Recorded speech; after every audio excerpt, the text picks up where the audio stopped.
Kemerdekaan kali ini agak berbeda dari tahun-tahun sebelumnya.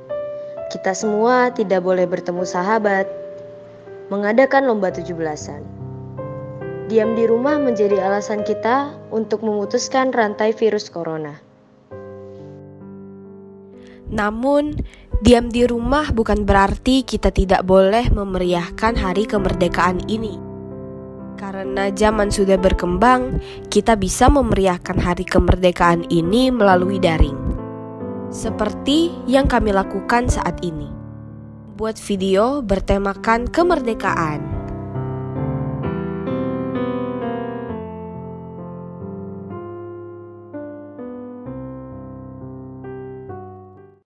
17 Agustus 1945, hari di mana seluruh rakyat negara ini bersukacita atas penantian merdekanya Nusantara, yang saat itu hingga saat ini telah berubah nama menjadi Indonesia.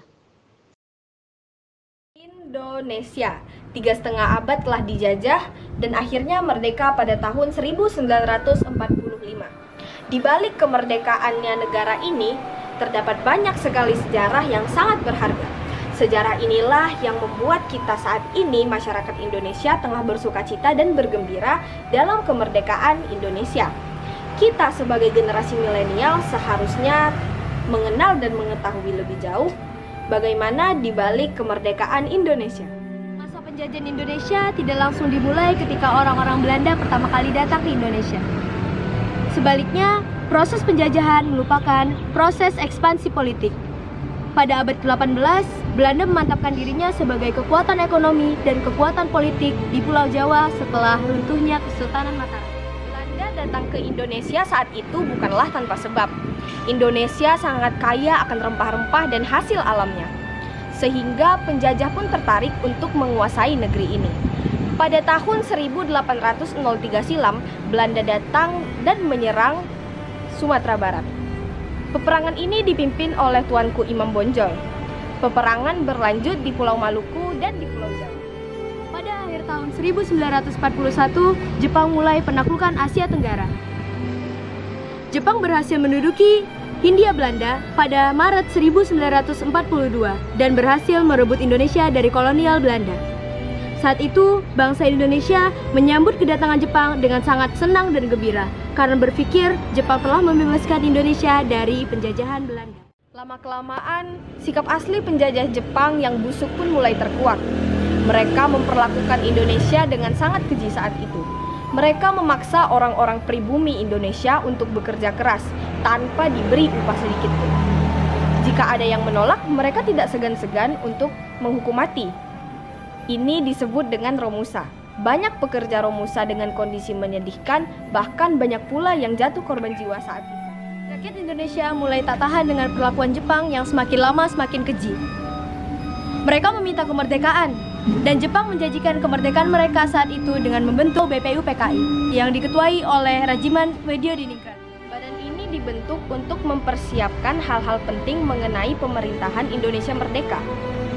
Tokoh-tokoh yang mengusulkan konsep dasar negara antara lain Muhammad Yamin, Dr. Supomo, Dr. Andes Muhammad Hatta, dan Insinyur Soekarno. Konsep dasar ini disebut Pancasila oleh Insinyur Soekarno. Pada 6 Agustus tahun 1945, ketika itu bom dari Amerika Serikat mengguncang kota Hiroshima. Dan pada 9 Agustus tahun 1945, giliran kota Nagasaki di Jepang. Dan pada 7 Agustus 1945, BPUPKI mengganti nama menjadi PPKI atau Panitia Persiapan Kemerdekaan Indonesia. Peristiwa pengeboman ini pun menjadi tanda menyerahnya Jepang terhadap sekutu Amerika. Momen ini pun dimanfaatkan oleh Indonesia untuk memproklamasikan kemerdekaannya. Kabar mengenai Jepang mengakui kekalahannya kepada sekutu mengakibatkan beberapa golongan muda seperti Hoirul Saleh, Sultan Syahrir, Wikanan maupun Darwis mendesak golongan tua untuk mempercepat proklamasi kemerdekaan bangsa Indonesia. Akan tetapi, para tokoh golongan tua seperti Soekarno dan Hatta belum menyetujui akan permintaan tersebut. Mereka berargumen bahwa memproklamasikan Indonesia secara mendadak akan berdampak pada pertumpahan darah oleh pemerintah Jepang yang belum seluruhnya diduduki oleh Indonesia. golongan tua inilah yang memicu adanya peristiwa Rengas Dengklok. Hal ini menyebabkan perdebatan antara golongan tua dan muda. Sebuah kesepakatan pun akhirnya dikeluarkan.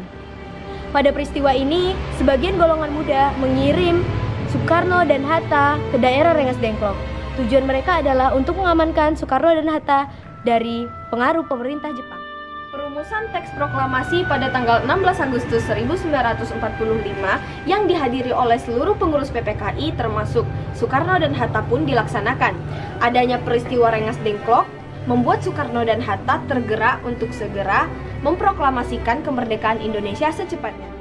Akhirnya, pada 17 Agustus 1945, Presiden Soekarno di kediamannya, Jalan Pegangsaan Timur nomor 56 memproklamasikan kemerdekaan. Dengan semangat kebangsaan, Bapak Soekarno dengan lantang membacakan teks proklamasi yang menyatakan bahwa Indonesia telah merdeka.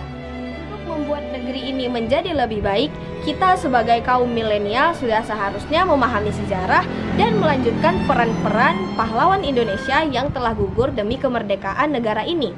Bahkan di era modern seperti saat ini, mudah untuk melanjutkan peran-peran mereka melalui teknologi yang serba canggih.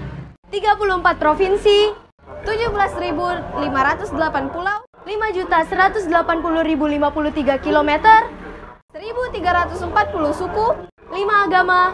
walaupun berbeda-beda, Kita tetap satu jua. kami Turaca Sasa Indonesia mengucapkan selamat Hari Kemerdekaan Indonesia yang ke-75 tahun. Merdeka, merdeka, merdeka.